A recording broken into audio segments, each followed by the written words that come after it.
Chapter 298 to 300. Kakashi carefully observed the three genins from behind his icha, mildly displeased, yet slightly impressed that he had to split his attention between his favorite book and his opponents.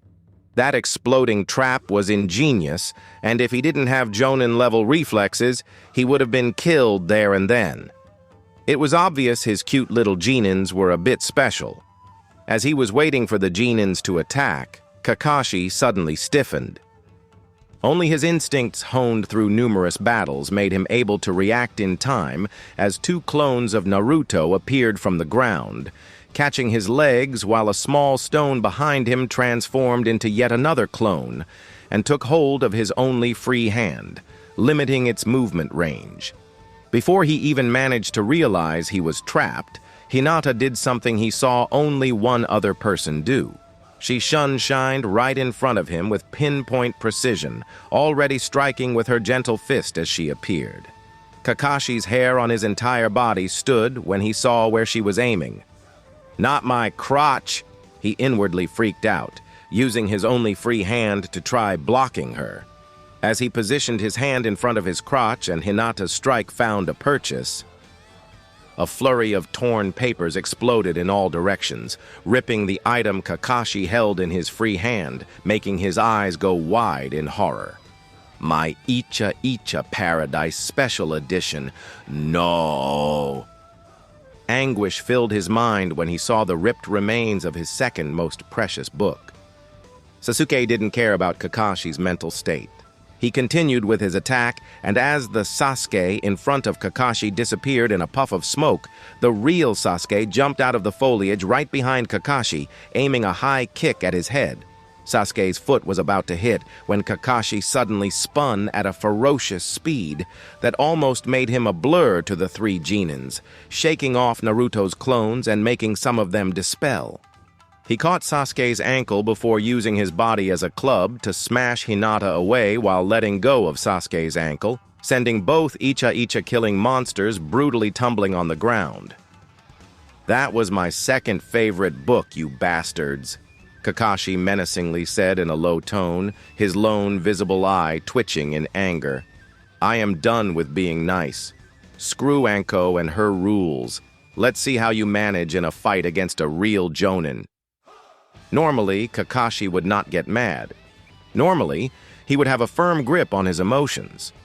Normally, he would think getting mad at three genins who had no experience in emotional warfare or manipulation was beneath him, since it was him who would be emotionally bullying them to toughen them up a bit. Normally, Kakashi would be calm and collected, always cheerful if only to piss the people around him off. Unfortunately for the three genins, his encounter with Anko and the following trauma made him crack, and Hinata destroying his second favorite book was just the right spark he needed to ignite. Kakashi appeared in front of Naruto, kicking him in the stomach and sending him flying into the forest. Suddenly, ducking under a kunai thrown by Sasuke, Kakashi stopped his pursuit of Naruto and focused on Sasuke, dashing towards him with the intention of beating the crap out of the kid to release his frustration. He was about to punch Sasuke's cheek when Hinata appeared in Sasuke's place via a quick kawarimi, making Kakashi's eyes widen when she spun into kaiten, causing his fist to be deflected with enough force to rattle his bones and sending his body spinning away. Kakashi regained his balance and used the momentum of his spinning body to throw a kunai with the explosive note right at the edge of Hinata's kaiten. The second the girl stopped spinning, the weak, exploding tag went off, sending her body hurling back. Kakashi was not done yet and turned towards the direction of Sasuke, only to see an empty clearing. He slowly blinked, his temper calming down due to the unexpectedness of the situation, and turned towards where Hinata's body was supposed to be located, only to find a smoking log. Damn. Tough kids, Kakashi thought, knowing they did not avoid his hits. His eyes strayed towards the forest with unwilling apathy. They will make me work for this, won't they? He sighed. The fact he had nothing better to do anyway only reminded him his precious Icha was destroyed, causing a new determination to hunt them down to rise in Kakashi's chest as he entered the forest. Kakashi trekked through the forest, automatically using shadows to hide without even putting much thought into it. He was amazed that he couldn't find the three genins. I want to make their lives hell, but they continue to impress me. Kakashi thought in amusement, to think they would take precautions against my sense of smell. No.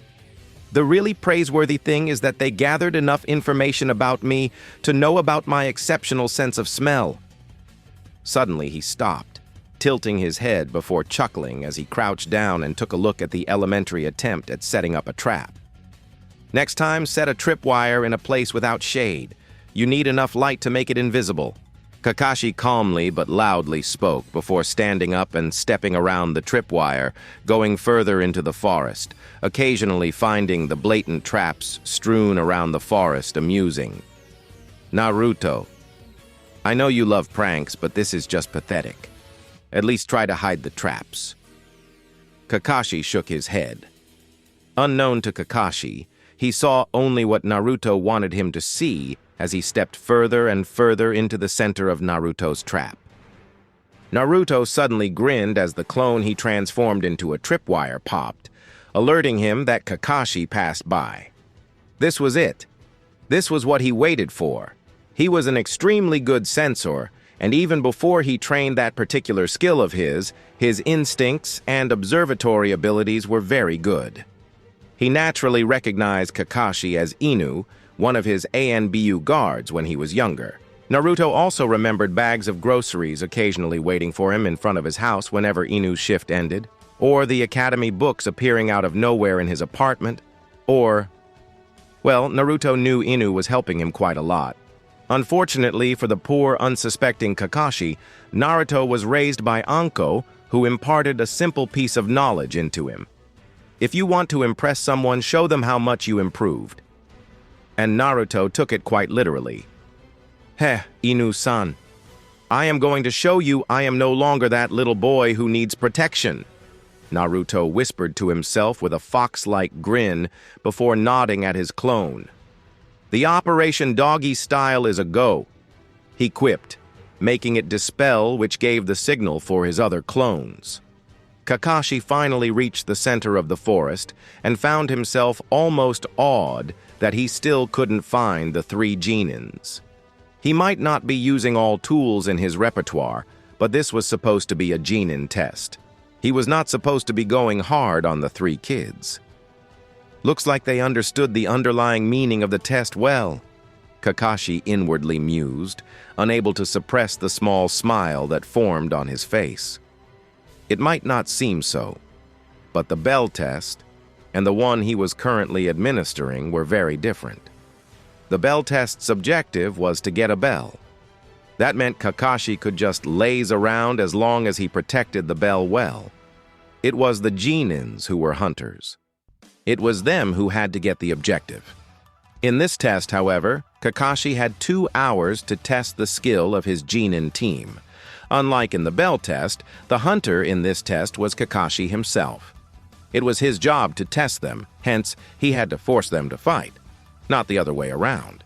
It irritated and pleased Kakashi at the same time that his team realized they could pass the test even if they hid for the whole duration of it.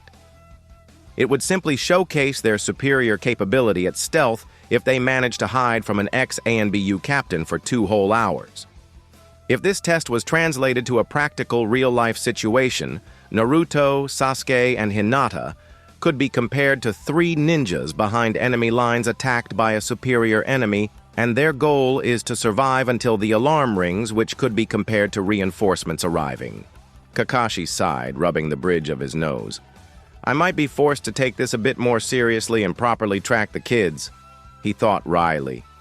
I don't want to be mocked by my colleagues for losing to 3 new genins, he lamented. Well, whatever. Shrugging, Kakashi crouched down and started lazily weave hand signs. Kuchiyose no. Kakashi was in the middle of casting the jutsu when his senses registered a kunai heading towards him. In an instant, multiple things happened. Firstly, Kakashi mentally rolled his eyes when he realized the trajectory of the kunai was off. Honestly, he was a stationary target and the kid throwing the kunai still missed? It certainly must have been Naruto. Naturally, Kakashi was experienced enough to check if the kunai had an explosive tag attached, but there was none, and there was no chakra fluctuation coming from it either. The kunai landed an entire 3 feet away from the crouching Kakashi, making him furrow his eyebrows and feel embarrassed for his future pupil. Jutsu! Kakashi finished the summoning jutsu, summoning his 8 ninja dogs with an explosion of smoke for each dog. There were, however, 9 smoke explosions instead of just the expected 8, freezing Kakashi in his tracks as he realized the kunai was indeed a trap. He didn't manage to dodge in time as the smoke that exploded from the kunai engulfed his body. Kakashi instantly held his breath, not knowing what to expect from the smoke. He wasn't inside of the smoke cloud for long as his body instantly jumped out on instinct, while his mind wondered how Naruto managed to create a trap kunai like this without causing any chakra fluctuations. Unfortunately for Kakashi, this was indeed Naruto Uzumaki, the prankster king of Konoha's custom-made anti-Kakashi trademark. Kakashi didn't feel any different than normal, and he doubted the kid had access to anything potent enough to get through his trained poison immunity anyway, but was it a dud? He wondered. Suddenly, his 8 ninja dogs pounced, right at Kakashi. Kakashi's eyes widened in shock, not expecting his own dogs to attack him out of nowhere. Yet his mind couldn't, in the split second he had, react as it registered the dogs as his allies. Kakashi often played with his ninja dogs, and that meant them playfully pouncing on him. Because of that, his body didn't react, and the 8 ninja dogs collided with Kakashi's body, sending it onto the ground before they started, wildly humping all over him. His legs, arms, belly, shoulders, not even his face was spared, as the biggest of the pack decided it was a good target. The stunned Kakashi was only glad he wore his many face masks, as the dog's balls started impacting his face. High in the treetops, Anko watched in disbelief at the helpless Kakashi, who uselessly flailed his arms and feet while being literally dogpiled, suddenly bursting into uncontrollable laughter, deciding to reward her brat for such an ingenious and cruel way to prove his improvement in trap-making. Rei, who was surrounded by his wives, watched this historical event through the Hokage's crystal ball Tsunade, confiscated as it was made by her family. He couldn't help but feel pity for the white-haired Jonin. Nevertheless, his lips were twitching upward no matter how much he tried not to smile as Kakashi was having a bonding experience with his 8 dogs. As for Rei's wives, they had no problem laughing their collective asses off. That hidden seal on the kunai was quite good. Rei hummed in appreciation, wondering if Naruto chose to become a seal user focusing on trap making. Back in the forest in Training Ground 3, Naruto, who was hiding in foliage while using multiple seals to prevent Kakashi from finding him, had to bite into his hand quite hard to not start outright laughing while he watched his carefully laid plan work like a charm. Mixing all these hormones of female dogs in the heat was so worth it. Ha! Inu-san, feel the hump of the Uzumaki hidden combo number 69. Naruto mentally thought while his eyes started to water as he barely held back tears of laughter. Hiding in a different spot, Sasuke watched in deadpan at the trap his numbskull of a teammate prepared. He had to close his eyes as he could feel a headache forming behind them. Shit. Sharingan gives me eidetic memory. I will never be able to forget the image of Kakashi being... Ugh. Sasuke's complexion turned green as he mentally cursed Naruto. Not far away, Hinata was blushing while watching her future Jonin-sensei's little pet problem, Naruto-kun. That was evil, she thought, feeling a bit bad for Kakashi before her eyes lit up with glee. Anko-sensei will definitely be proud. The cute little Hyuga was slowly falling to the dark side from all the cinnamon rolls Anko fed her through the years of her training. For 2 minutes, Kakashi's mind tried to comprehend what the heck was happening while he thrashed around, trying to shake off his 8 crazed dogs. Unfortunately for him, even though he was physically Jonin level, ninja dogs are a lot stronger than regular ones. He was also too dumbfounded by his situation to use his full power, and as such, it took his 2 whole minutes of being humped before he finally realized he could just cancel the summoning. The 8 dogs disappeared with a puff of smoke, leaving behind only Kakashi, who laid on his back, wordlessly staring at the sky with a blank mind and a deep, burning desire to forget the last 3 minutes of his life. Only then his chaotic mind clicked, making him realize an important fact. His dogs, his beloved pets and the friends that helped keep him above the water surface, away from suicidal thoughts during his most depressing and hardest times, were used to... A potent killing intent surged from Kakashi, engulfing the surroundings as his upper body sprang up into a sitting position while screaming in impotent rage, "Naruto, I am going to murder you!"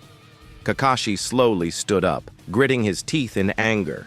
He was no longer willing to be accommodating towards his new genins. No matter how impressive their performance was so far, Naruto went too far with this last stunt. Contrary to what Kakashi shouted, he wasn't going for the kill. Enraged he might be, but tight emotional control was a necessary skill for a ninja. Nevertheless, he was going to make damn sure he beat some respect into Naruto.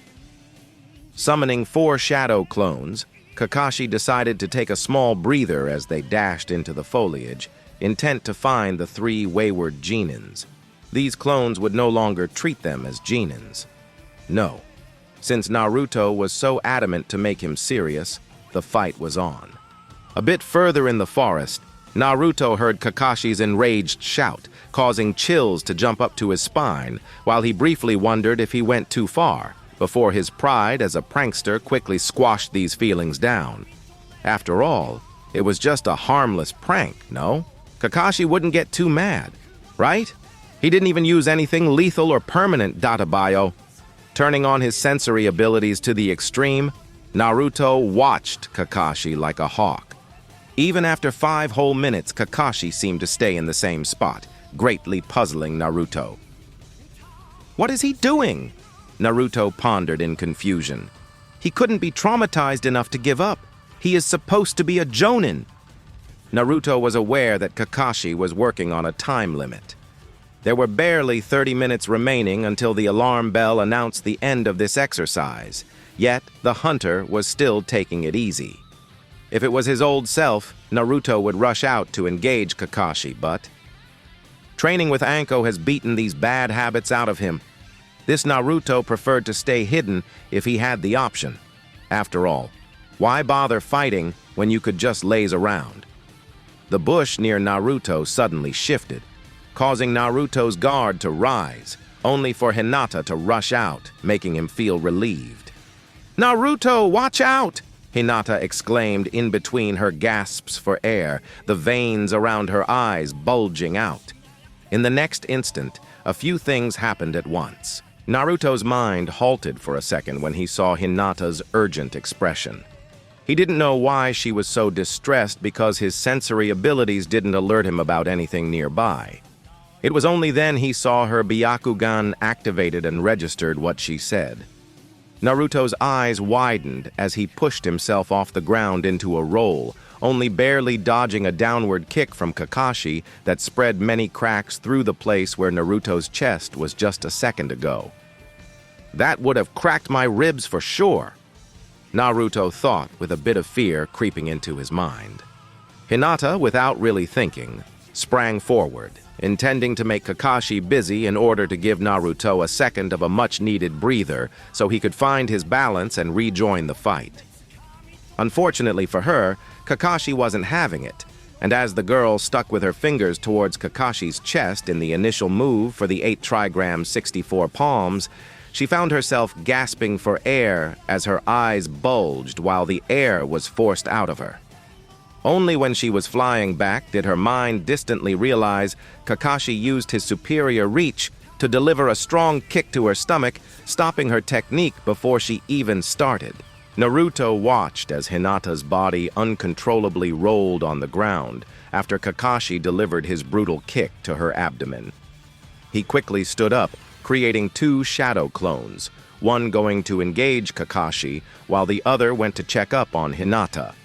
As for the original, he knew Kakashi would target him, so he decided to keep his distance for now. Kakashi, however, surprised Naruto by just standing in front of him, not engaging again, despite his apparent momentary advantage. Before the original Naruto could think up a reason for that, he felt something grab his ankle, and his world spun before he felt a tremendous impact from his back, brutally colliding with a tree, cracking its bark. Spitting some blood, Naruto felt his assailant prepare to swing his body again, so he kicked down with his free leg, trying to hit whoever held him.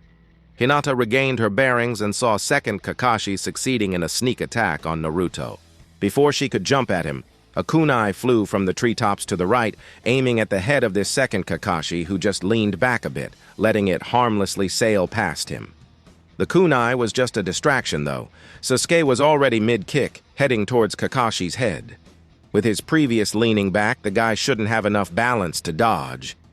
Except a third Kakashi suddenly appeared behind Sasuke, who was mid-air and couldn't dodge as the third Kakashi drove his fist into his stomach. That was not the end of it. After the first punch, Kakashi delivered the second, then third, then fourth. The combo continued, keeping Sasuke stationary in the air before Kakashi put a bit more strength into his 10th punch, sending the Uchiha's body flying back into the foliage. Knowing she had to intervene, Hinata dashed at the second Kakashi, who held Naruto by his ankle with one hand while blocking his kick with the other, preparing to swing his body again. She threw some shurikens at him, trying to prevent him from doing it. That was the extent of the help she could provide to Naruto, as she suddenly found her body being driven into the ground when the fourth Kakashi suddenly showed up out of nowhere, kicking her between the shoulder blades. Hinata had only an instant to curse herself for being too focused on Naruto and Sasuke that she didn't pay enough attention to her surroundings before she realized the fourth Kakashi intended to land on her back with his knees. Widening her eyes, Hinata realized that would break bones and quickly pushed her body to the side, evading the fourth Kakashi by an inch, causing him to pop in an explosion of smoke when his knees impacted the ground so heavily it spread cracks through it. Both Sasuke and Hinata were prevented from helping Naruto, but he didn't count on them much, considering their opponent. The shadow clone that engaged the very first Kakashi that appeared was already done for, as was the one Naruto created to check on Hinata. 10 more Naruto's shadow clones rushed into the fight as Naruto recalled them from their job of placing traps around the forest. 5 went towards the original Naruto, who still tried to get out of Kakashi's vice grip by thrashing his body. 3 went towards the Kakashi, who used Sasuke as his impromptu punching bag, and the last 2 went towards the first Kakashi to delay him since Hinata's opponent already popped out of existence. The 5 shadow clones managed to force the second Kakashi to release Naruto's ankle, but not before he delivered a bone-shattering kick into his chest, cracking multiple ribs in the process. Only Naruto's superior constitution prevented his ribcage from resembling a broken window. The second Kakashi then engaged the 5 shadow clones, instantly dispatching 3 with taijutsu before the remaining 2 managed to embrace him in a suicide attack with explosive notes attached to them. With a loud boom, both the second Kakashi and the 2 Narutos disappeared, leaving behind only a scorched ground. The 3 clones that engaged the third Kakashi weren't so lucky. The first of them experienced how it felt to have kunai enter his head through the eye before popping out of existence. The second managed to deliver a punch to Kakashi's side. Unfortunately, it was just a glancing blow, as most of the force behind the punch was mitigated by Kakashi backhanding the clone, turning it into an explosion of smoke. The third clone of Naruto deviously went for a low blow, hugging one of Kakashi's legs. It would have been a great tactic, too, if Kakashi didn't already deal with the other 2 clones.